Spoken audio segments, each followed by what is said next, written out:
Despite damn likely being the reason I am even sitting in front of this microphone today, FNaF, at least as its core franchise, is something that I have admittedly checked out of for quite a while. Granted, I still do love the series and all it's done, but I typically express that through consuming fanworks or other portions of the series' history. Like many, Security Breach certainly served to disillusion me a bit, and just made me not really care all that much about the projects that would come after. Ruin was fine, Help Wanted 2 was.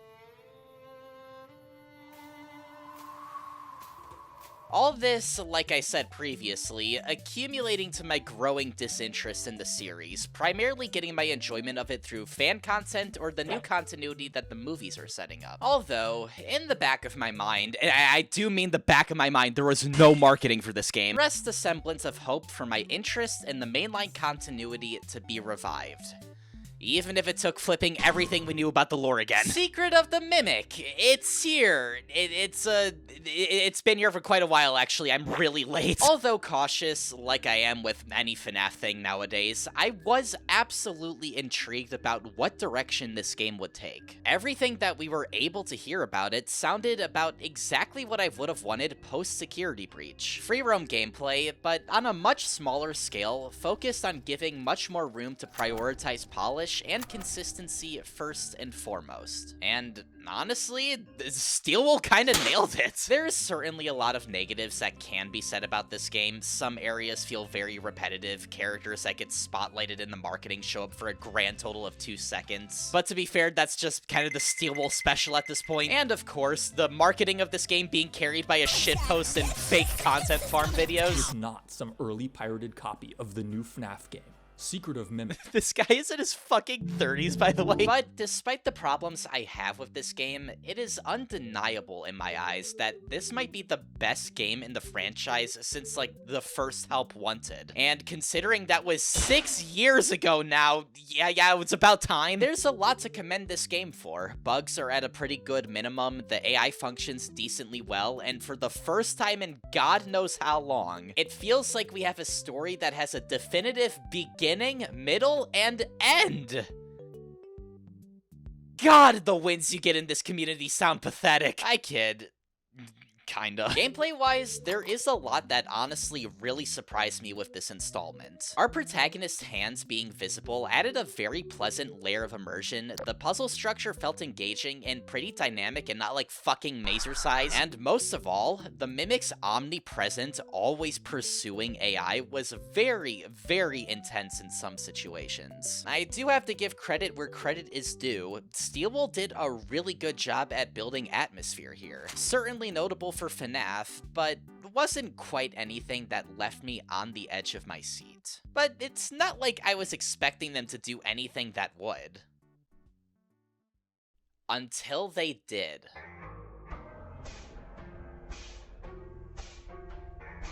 Secret of the Mimic did the last thing I expected this project to do. Not just make a section I could genuinely consider scary, but deliver one of the most intense, dreadful, and oppressing atmospheres any horror game has placed me into in recent memory. And with it happening at the home stretch of the game, made the entire thing feel all the more grand and intimidating. I want to talk about the White Tiger. And now for a special Reaper announcement. Hey, you see this? This is Rust, the hit survival game sensation, Rust. Now, let's zoom out. Oh, what the hell? That's right, Rust, the iconic survival game, is coming to mobile. Being dropped on a deserted island, you and many other players in the game will have to craft, loot, build, or succumb to your own demise. All the essential elements that make Rust, Rust are here. You'll need to manage your character's stats, such as hunger or temperature, build bases to protect you from outside elements such as wildlife, and join up with other players to enhance your chance of survival. Or, if you're not much of a team player, you can certainly resort to other plans. Rust Mobile is already officially reviewed, meaning it's currently in the state of development, with pre-registration section already being open. So look forward to having Rust Mobile on the go anywhere. And this appearance is also only just the beginning, as the game will continue to evolve and grow over time as more exciting developments are yet to unfold. It'll be featured at this year's Gamescom later in the month of August, so make sure to keep your eyes peeled. Make sure to check out the trailer on their official Twitter account in the description, as going through my link will directly support the channel. Again, thank you to Rust Mobile for sponsoring this video. Now, let's get back to a very different type of survival. Around closer to the end of the game, I was really starting to get a great groove on the aesthetics. The retro 1970s look to everything, especially all of the stuff in this Chica room, was certainly not scaring me, but was making me feel really happy and honestly kind of comforted. Horror was not something I had really been thinking about while playing up to this point, because stuff like the environment design and fan service was satisfying me a lot more, so I couldn't really complain. When we clear up this portion of the game, it allows us to get the final security access, which starts to bring us closer to the finale. Our data diver opening an inconspicuous door inside of a shelf because obviously Edwin would build one of these. This brings us back down to the more industrial maintenance areas of MCM we've grown accustomed to by now. Although, I have to admit, I wasn't ready for what was truly in store for us after we pulled this lever.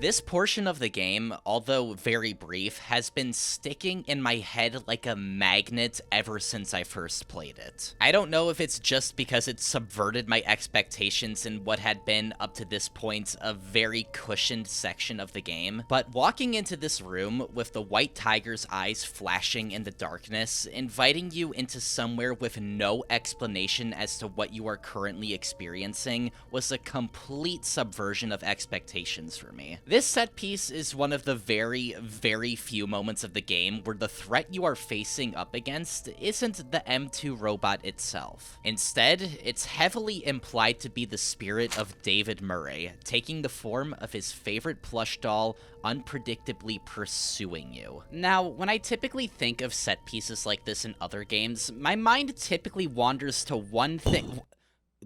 What the fuck was that? The Weeping Angel archetype of enemy is becoming extremely overplayed and boring. FNaF's already done it, Poppy Playtime has done it several times, Bendy's technically done it. I'm tired of seeing it in everything is the point I'm trying to make. When I first started this section, I thought that's what I was going to be in store for. I'd need to navigate this dark room, looking behind me several times to make sure I'm not being pursued. And in all honesty, it still would have probably been unnerving. But in reality, this sequence threw me for a completely different loop. It's not completely clear at first, but your goal is to simply just stay in the light and hopefully get out of this labyrinth before the white tiger, or I guess David, catches you. It's a very simple concept, but the way it's executed was genuinely one of the most anxiety-inducing experiences I've ever had in a FNaF game, and maybe just a horror game in general in recent memory. Never thought I'd give Steelwool that credit, but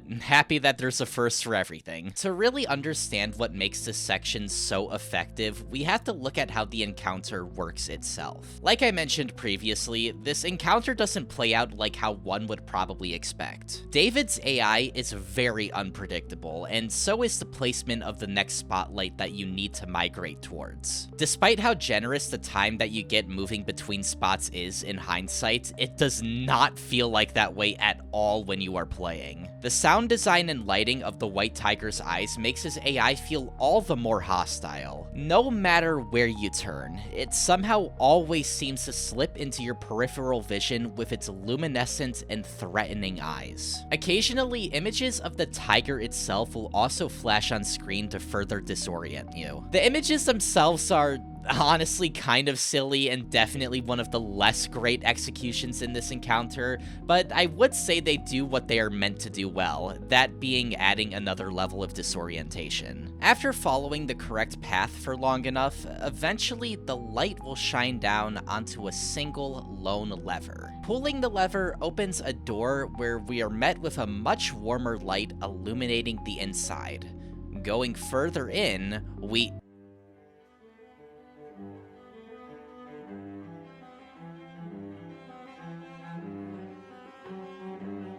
I still find it hilarious that this is like the closest thing we ever get to a flashlight in this game. Picking up the fan favorite character, Sun Baby, the environment changes drastically compared to the outside. Instead of being a large, open room that would sometimes become illuminated, indicating safety, we are now traveling through a small, pitch-black corridor, and now we are also the light source itself. In a way, it's almost the exact opposite on how the first room is, but you still know that whatever danger is out there likely still hasn't fully gone away yet. And honestly, I believe the horror is elevated tenfold here. The White Tiger's AI still works about exactly the same, it's just now you need to worry about him in dark, linear tunnels that look like they stretch forever. As soon as you take your eyes off it, it's in a completely new location, slowly attempting to get closer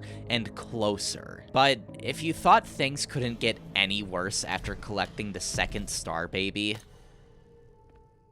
good luck.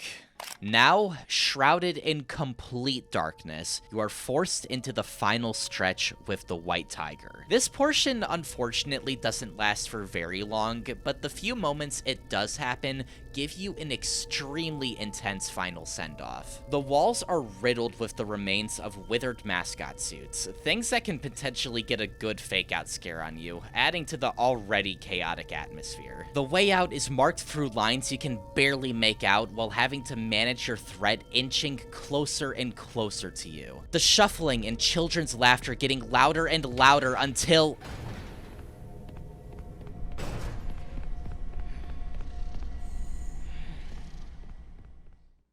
you made it out. Congratulations.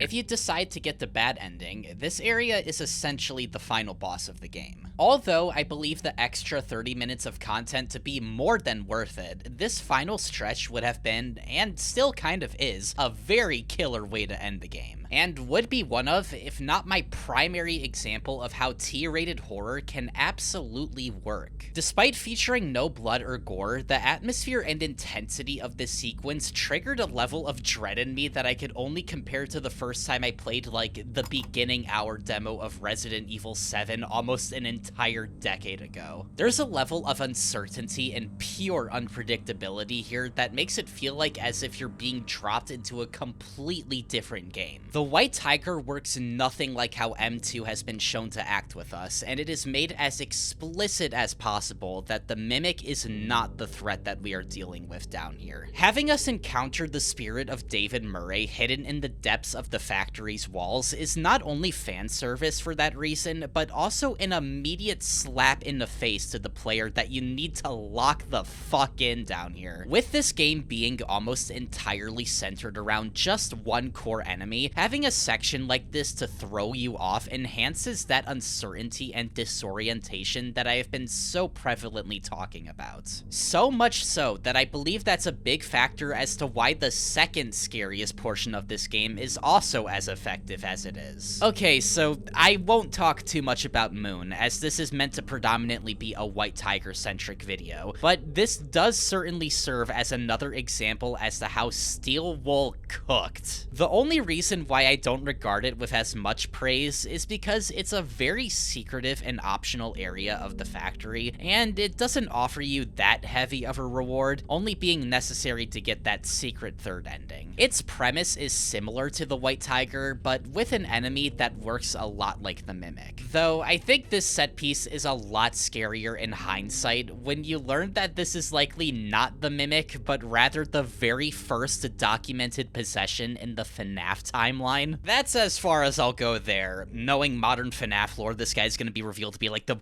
robot version of Sinister Michael Afton or some shit. Secret of the Mimic is without a doubt the best FNaF game we have gotten in years, possibly even the best FNaF game we have gotten in a decade for some. The atmosphere and actual horror elements are top-notch, and the story is clear, concise, and easy to follow. I have other issues with it. I think the gameplay can be a little repetitive at times, and there's really not much replay value, as well as performance not being the best in some areas, especially if you're trying to record. But overall, I think this is absolutely a good gauge of what is to come with this franchise. The positive reception it's receiving, along with a massively successful Dead by Daylight collab, and the second movie just being barely half a year away, I think it's safe to say that FNaF is kinda back. This is the most rejuvenated and optimistic I have felt about this series in ages, and it is a fantastic feeling to have. Who knows, maybe we'll even start getting some good merch too! The monkey's paw curled when we lost Funko.